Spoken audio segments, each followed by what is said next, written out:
This is a 2-inch bottom hem you can see here, and it is 5 inches now. It was 5.5 inches, but you took a ½ inch, and a ½ inch comes from either side of it. That's why I started at 5.5 inches.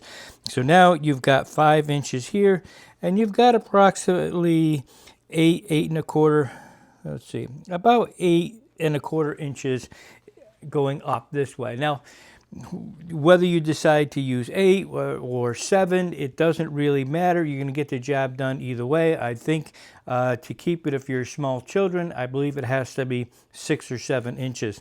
In this particular case, there are no small children involved. Okay, we're getting ready now to cut our ribs. These are 3/16 inch Roman shade ribs. To cut these, all you really need is a little hacksaw, or you can use a pair of bolt cutters, a pair of wire cutters. They're fairly easy. Anything that you can cut through plastic with will do it. Couple of things I want you to keep in mind though. If you're sewing, I just give a demonstration of how to sew the rings on. Make sure that you're not taking too much of a bite when you're sewing your ring in. Otherwise, you're not going to be able to put your ribs through. So possibly you may want to put all your ribs in and then sew it. It's totally up to you, but you got to make sure that you're not taking so much when you're tying your ring on that you can't get your rib in, because there's just enough room to get it in.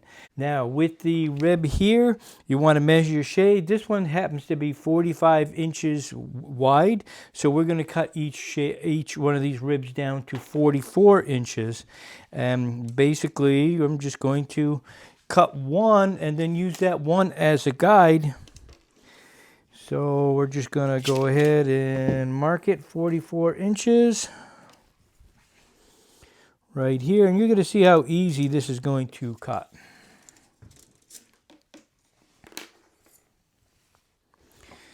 And this is my little cutter. I'm going to put it right on the mark here.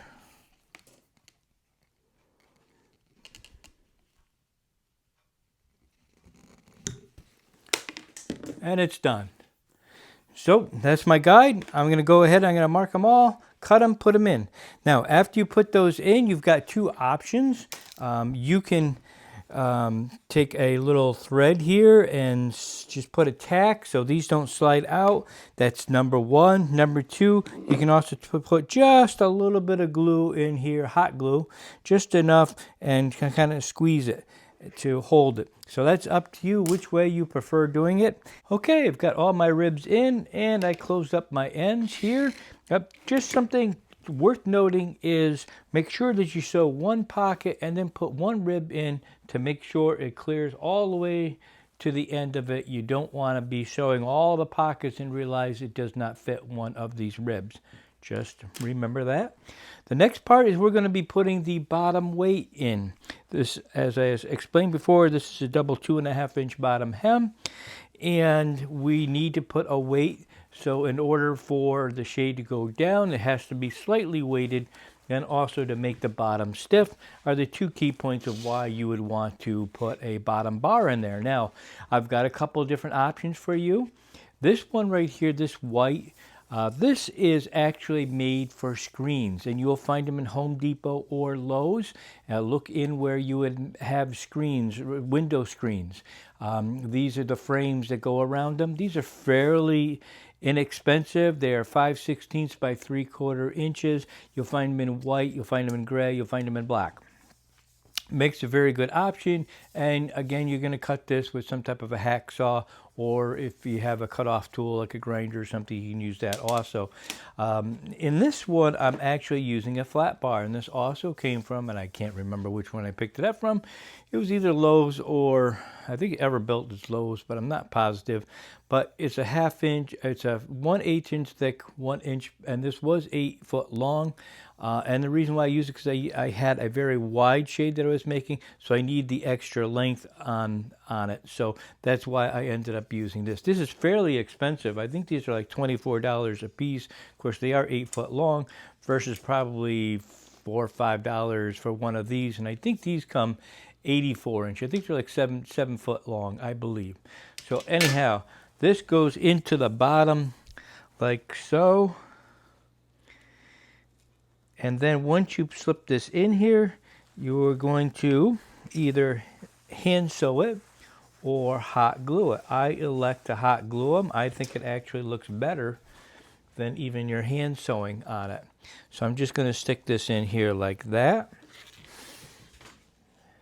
I'm going to take my hot glue gun. This is the cordless one. You'll find these kind of tools on my Amazon website. The cordless works really, really, really well for this type of stuff. And I bought a whole box. I mean, I can't remember. There's like 100 glue sticks, and they were not that expensive. Okay, now, on the length, one thing I want you guys to remember is that you want to kind of, this is going to be a weighted bar, and with all these little seams in here, you want to make sure you kind of stretch it a little. And if you do have some clamps, it is good to be able to use some type of a clamp to clamp it down. I'm going to get this right to one edge here. We're going to clamp this down.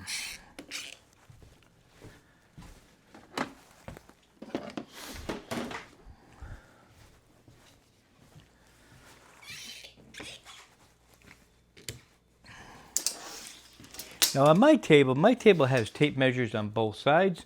You're probably not going to have that option, so you're just going to have to use a tape measure on each side to measure up.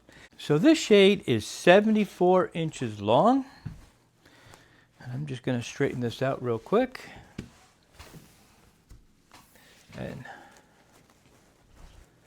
let me move the camera over just a little bit.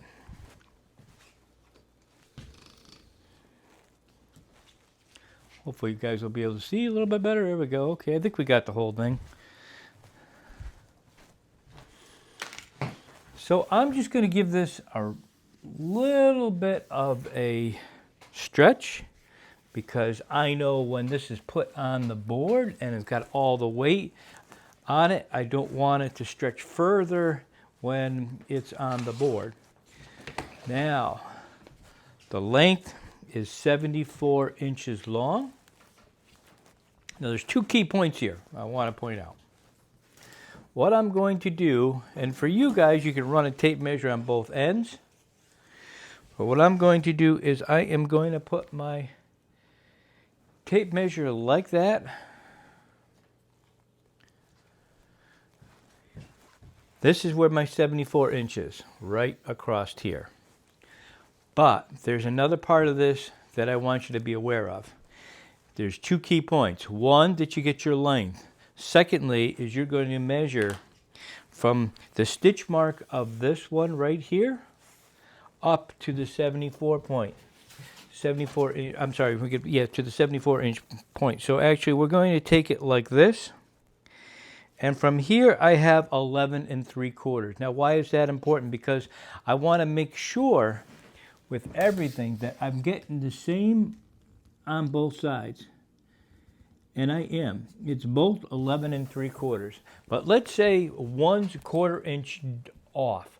You want to make sure, let's say this was 12 inches, then go by your 12-inch mark. Make this 12 inches and make this 12 inches. Yes, your shade is going to be slightly crooked, but you can adjust that on when you are actually mounting it and stringing it. We use these what are called shade orbs, and there's other things out there that you can adjust your bottom rings and slightly give it slack on it, and that'll make up for the difference. But it's more important that you don't have something that looks crooked, because it'll catch your eye just like that. So when this is mounted on the board, you want to make sure these ribs look perfectly straight. So that's why you want you to measure from both ends of it to make sure it is before you draw your line. So we're at 74 inches here. We're going to go ahead, we're going to mark it, and then I'm going to take it over. We're going to show you how to put it on a board. So here is the top of my shade. This is the line that I drew. This is the line that we are going to use in reference to the board for mounting. This is the board that I cut. I cut it the same width as my shade, and you can see that I didn't completely finish it off. That's because I'm adding a valance. Now for you guys who are not adding a valance, then you are going to go ahead and finish this right off, kind of tuck this underneath here like this and staple it across. Then from there, you're going to be putting that on this line right where that finished length is, that finished mark, and you're going to get it all set all the way across here so it's nice and even, and you're going to start stapling it on. Mine, I'm doing a little differently. Why am I doing it differently? Because two reasons. One, I have a valance that's going on it. This is my valance right here that's going on it. And number two is because it is being mounted outside the window frame. There's not enough room to be mounting it in the inside of it. And this is what's going to cover the mechanisms. So this little, you can see I have this little pleat here, and that pleat, what happens is when I mount it, and you guys will see this in a minute, this is going to go around the side of it, and it's going to completely cover all the mechanisms from a side view of looking at it. So the first thing we're going to do is I'm going to put this to the side, and because I do have a valance going over it, this is going to come like here, and I'm going to staple it even to the very top. When I do that, I am going to put it up on I have a place where I have these that where I can with brackets, so I can hang it. I'm going to check my left and right hand side, make sure it's perfectly straight. Once I know it's perfectly straight, then I will continue stapling it. So for you guys who are doing this here and without any type of a valance, you're going to staple here, and then you can fold in the rest of it like this to give it a clean finish. Of course, you are finishing off the top of this like so, folding it in, stapling it so you have a clean finish, putting it to the line to the top of your board. This line goes to the top of your edge of your board like so.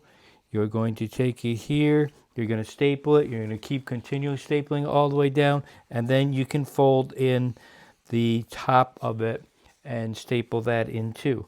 And making sure that you also have pins across the top of it, so you're holding your lining. And you'll also notice that I have a large space here, and that's fine. You don't have to have equal spaces. This is your top one. This is your top fold. You don't want a little skimpy little fold. I mean, you can have it, but I prefer to have it down farther, especially because I'm adding a valance. I'll show you that when I finish it off completely. So let me get this part of it done, and I'll be right back to you. All right, so I've got my board back, or my shade, both on my table. I have it dropped down so I can now put my valance on. You can see I cut off the excess that I didn't need on the shade.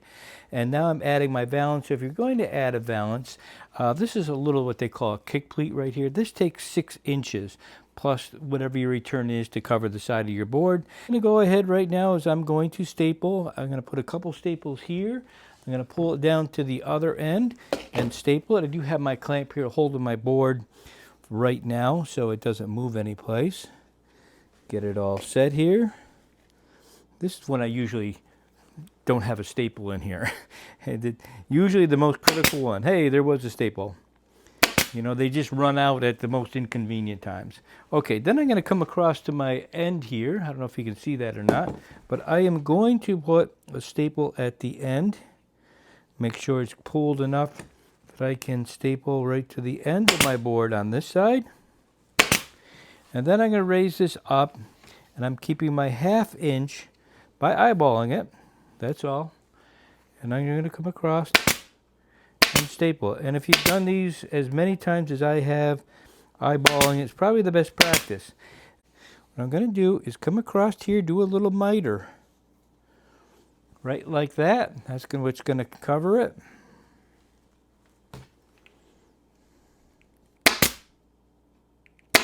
Do the same thing here.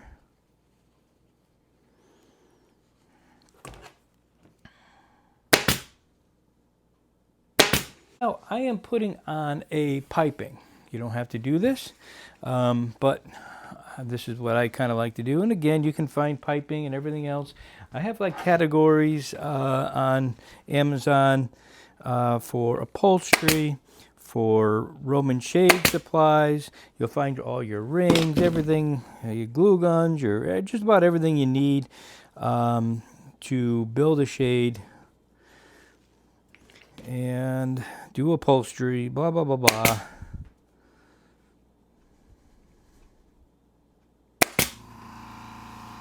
I apologize for my air compressor. It is a quiet air compressor though.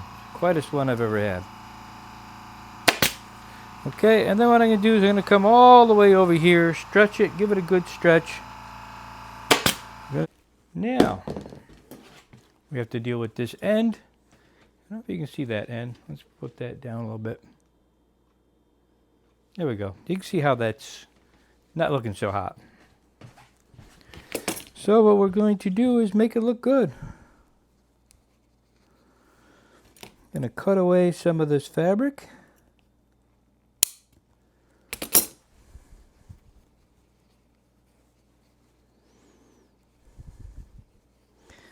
Maybe just a little bit more.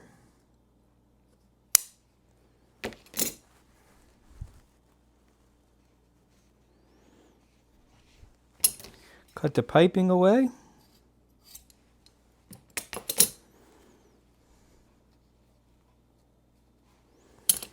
Just a little bit more.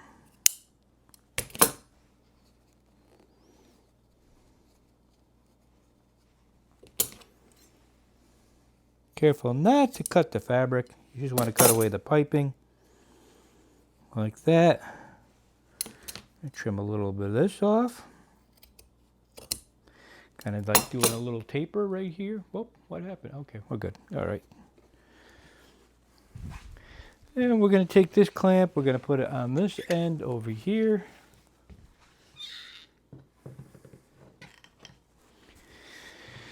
And this right here, what we're going to do, get rid of that, we're going to fold it in like that to give it a clean finish. I'm going to put a staple here. Only one for now.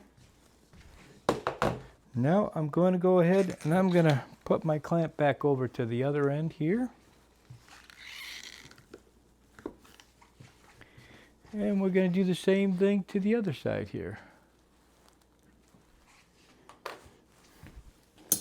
Okay, now we can finish this top off nice and clean. I'm going to bring this, bend this in like this.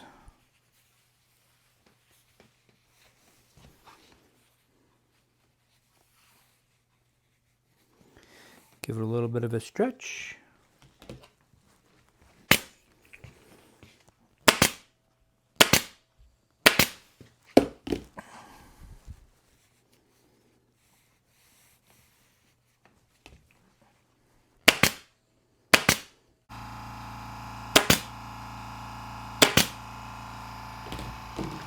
Next part is I'm going to put my components on here, and then from there we're going to take a look at it when it's completely done. So there you go, guys. That's how we made the Roman shade. Rib, beautiful looking shade. Goes up and down really nicely. I hope you enjoyed the video. Please like, subscribe, and I will catch you on the next episode. Thank you so much, guys, for watching. I really appreciate you.